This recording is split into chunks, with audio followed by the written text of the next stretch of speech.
Hi guys, আমরা এরকম video না বানালেও আজকে ভাবলাম বাড়িতে একটা স্পেশাল যখন রান্না করছে তাহলে এই রেসিপিটা তোমাদের সাথে শেয়ার করি। আমাদের বাড়িতে আজকে হচ্ছে ভেটকি মাছের কাটার তরকারি। সেটা বানানোর জন্য আমাদের লাগবে 500 মাছের কাটা, 2টো আলু পরিষ্কার করে কেটে নেব।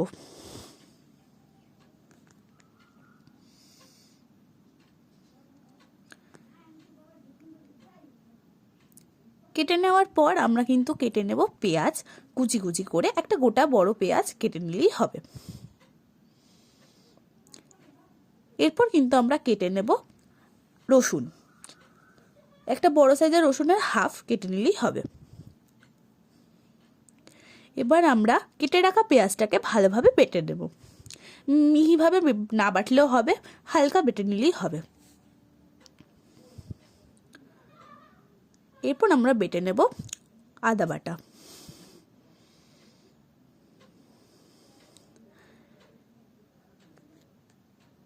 এরপর আমরা যতটা পরিমাণ রসুন নিয়েছিলাম সেই রসুনটা বেটে নিলেই হবে।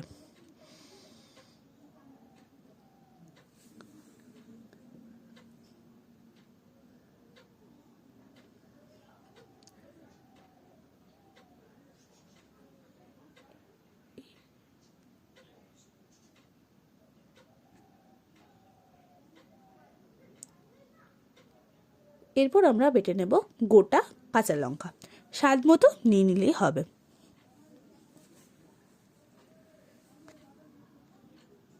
এরপর আমরা কাশ্মীরি লঙ্কার গুঁড়ো বেটে নেব ঝাল অনুযায়ী।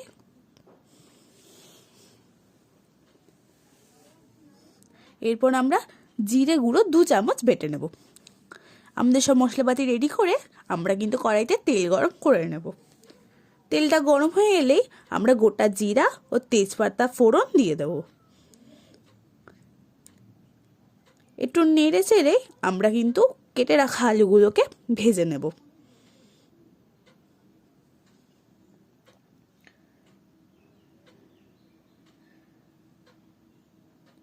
এর মধ্যে সামান্য পরিমাণ হলুদ ও নুন দিয়ে দেব।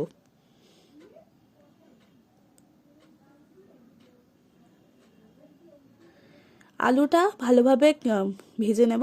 আলুটা হালকা লাল হয়ে এলেই আমরা কিন্তু ভালোভাবে ছেঁকে তুলে নেব।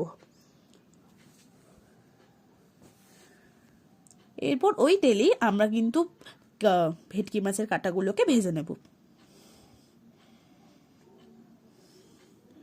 ভালোভাবে ভেজে নিতে হবে।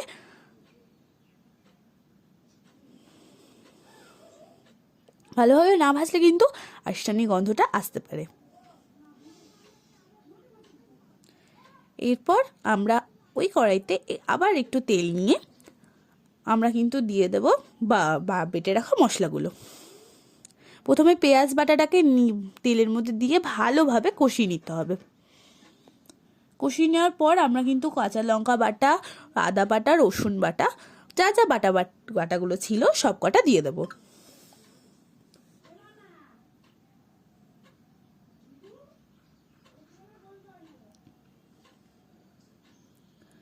ভালোভাবে বাটাগুলোকে কষিয়ে নিয়ে হালকা অল্প পরিমাণ জল দিয়ে আবার একটু নাড়াচাড়া করে নেব। এরপর কিন্তু আমরা আলুগুলোকে দিয়ে দেব। আলুগুলোকে দিয়ে ভালোভাবে কষিয়ে নিয়ে এরপর কিন্তু আমরা এর মধ্যে জল ঢেলে দেব। জল দিয়ে ভালোভাবে নাড়িয়ে চাড়িয়ে এবার এটা কিছুক্ষণ ঢাকা দিয়ে রেখে দেওয়ার পর যখন ঝোলটা ফুটে উঠবে তখন আমরা ভেটকি মাছের কাঁটাগুলো দিয়ে দেবো। এবার ভালোভাবে নেড়ে চেড়ে এটাকে ঢাকা দিয়ে রেখে দেবো। ঢাকা দিয়ে রাখার পর এর মধ্যে গরম মশলা দিয়ে ভালোভাবে নেড়ে চেড়ে দিলেই তৈরি ভেটকি মাছের কাঁটার তরকারি।